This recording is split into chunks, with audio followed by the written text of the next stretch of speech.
বিশ্বজুড়ে কেঁপে উঠছে একের পর এক দেশ। গত জুনে ফিলিপাইন ও ভেনেজুয়েলা, আগস্টের শুরুতে কলম্বিয়া, আর সর্বশেষ 15 আগস্ট শক্তিশালী ভূমিকম্পে কেঁপে উঠেছে ইন্দোনেশিয়া। কোথাও প্রাণহানি শতাধিক, কোথাও হাজার হাজার। কেঁপে উঠছে শহর, ধসে পড়ছে ভবন, বাড়ছে আতঙ্ক। বিশেষজ্ঞরা আশঙ্কা করছেন এরই ধারাবাহিকতায় যেকোনো সময় একটি শক্তিশালী ভূমিকম্পের মুখোমুখি হতে যাচ্ছে বাংলাদেশ। নানা সময়ে ছোট ছোট ভূমিকম্পের মুখোমুখি হয়েছে বাংলাদেশ। তবে টেকটনিক প্লেটের চরিত্র, সময়ের বিশ্লেষণ সহ নানা ব্যাখ্যা দিয়ে ভূমিকম্প বিশেষজ্ঞরা বলছেন যে কোনো সময় বাংলাদেশে আঘাত হানতে পারে একটি শক্তিশালী ভূমিকম্প। 7 থেকে 7.5 মাত্রার ওই ভূমিকম্পে রাজধানী ঢাকায় 2000-এর মতো বিল্ডিং ধসে পড়তে পারে, প্রাণহানি হতে পারে 2 থেকে 2.5 লাখ। তো ঢাকাতে আমাদের প্রেডিকশন হচ্ছে রাফলি 2000 মতো বিল্ডিং ভেঙে প্রায় 2 লাখ থেকে 2.5 লাখ লোক মারা যেতে পারে।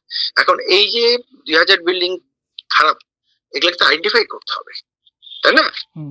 ওই কাজটা কিন্তু আমি চাচ্ছি যে সরকার থেকে ইমিডিয়েটলি শুরু করা উচিত। তাহলে যদি কোনো বড় ভূমিকম্প আসে, অন্তত মানুষ জানবে যে নতুন সরকার এনারা উদ্যোগ নিয়েছেন। শেষ করা তো সময় সাপেক্ষ ব্যাপার, বাট উদ্যোগ নিয়ে কাজটা শুরু করলে তো বুঝবে যে তারা ঠিক দিকে যাচ্ছেন। ভৌগোলিক অবস্থানের কারণে দেশের পূর্ব ও উত্তর পূর্বাঞ্চল তুলনামূলক বেশি ভূমিকম্প প্রবণ। সিলেট, চট্টগ্রাম ও পার্বত্য চট্টগ্রাম অঞ্চলে ঝুঁকি বেশি হলেও ঢাকা ও দেশের অন্যান্য অঞ্চলও পুরোপুরি নিরাপদ নয়। বিশেষজ্ঞরা বলছেন ইন্দোনেশিয়া ও কলম্বিয়ার ভূমিকম্প দূরের কোনো দুর্যোগের খবর নয়, এটি বাংলাদেশের জন্য বড় সতর্কবার্তা। বিশেষজ্ঞদের মতে ভূমিকম্প ঠেকানোর কোনো উপায় নেই, তবে সঠিক নির্মাণ, ঝুঁকিপূর্ণ ভবন চিহ্নিতকরণ, উদ্ধার সক্ষমতা এবং জনসচেতনতার মাধ্যমে ক্ষয়ক্ষতি অনেকটাই কমানো সম্ভব। কিন্তু বাস্তবতা হলো ঢাকা সহ বড় শহরগুলোতে অপরিকল্পিত নগরায়ন, ঝুঁকিপূর্ণ ভবন ও জরুরি উদ্ধার ব্যবস্থাপনার নানা সীমাবদ্ধতা রয়েছে। মানে আমাদের এখানে হিস্ট্রিক্যালি কিন্তু আর্থকুয়েক হয়েছে এবং দেখা যাচ্ছে যে আমাদের এখানে লাস্ট 1869, তারপর হচ্ছে 1885 সালে, তখন তো 8 ম্যাগনিটিউড 7 ম্যাগনিটিউড আর্থকুয়েক হয়েছে।